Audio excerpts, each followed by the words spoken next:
Breaking news tonight, we're hearing from someone who has met very recently with NSA leaker Edward Snowden in Moscow. To some, the former NSA contractor is a criminal, a traitor, a fugitive from the United States, holed up somewhere in Russia, charged by U.S. officials with espionage for leaking secrets about the government's surveillance tactics.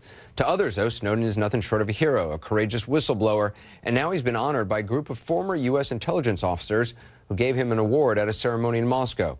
The award is from the Sam Adams Associates for Integrity and Intelligence, named for a late CIA analyst. Former CIA analyst Ray McGovern is in Russia at the ceremony, just spent the evening with Ed Snowden. I spoke with him on the phone. Ray, how is Ed Snowden doing? He's doing quite well.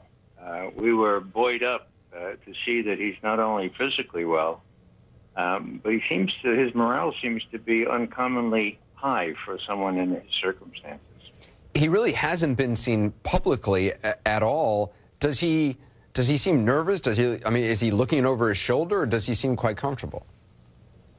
You know, it's the most remarkable thing, Anderson.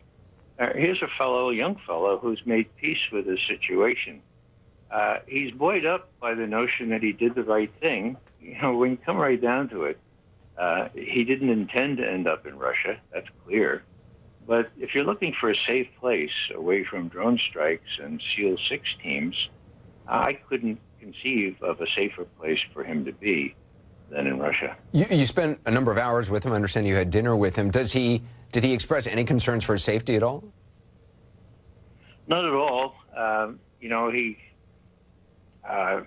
said at the outset that he would be vulnerable, but right now he seems to be in a secure place. And attended to by his hosts, the Russian government, and it looks like he's got a reasonably good life. Does he have minders? Does he have people with him? Security personnel? Does he speak Russian? How blended in is he? Good questions. He is learning Russian, and he's a quick read. I know Russian, and I had a little chance to see how far he's come. Sure, he's closely protected. Because there's a premium on finding out exactly where he is. Did he give any indication of what's next for him?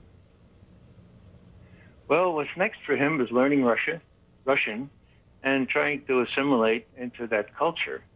He, of course, still loves America. He very much wants to be accepted back, but he realizes that it may be a while. What he takes complete heart from is that his worst fear has been assuaged. His worst fear, you may recall, Anderson, he said, you know, the worst thing that could happen is that I do all this, I risk my whole life, my liberty, and my future, and nothing happens. And finally, Ray, did you get the sense that he has much freedom of movement? I mean, is he able to walk down the street? Is he able to, you know, go out without security or go out just on his own? Did you get any sense of that? He didn't say this explicitly, but the implication was he does have security with him. But, you know, there are places you can go and people you can see in various ways. And he did not complain of being hemmed in or sitting alone at the computer all day. He does get out. And he looked remarkably well. I was afraid that he'd have the same pallor that Julian Assange has. He does not. And he looks remarkably fit. Ray McGovern, I appreciate your time. Thank you, Ray. Most welcome. Well, there's a lot more happening tonight. Susan Hendricks is here with the 360 Bulletin. Susan?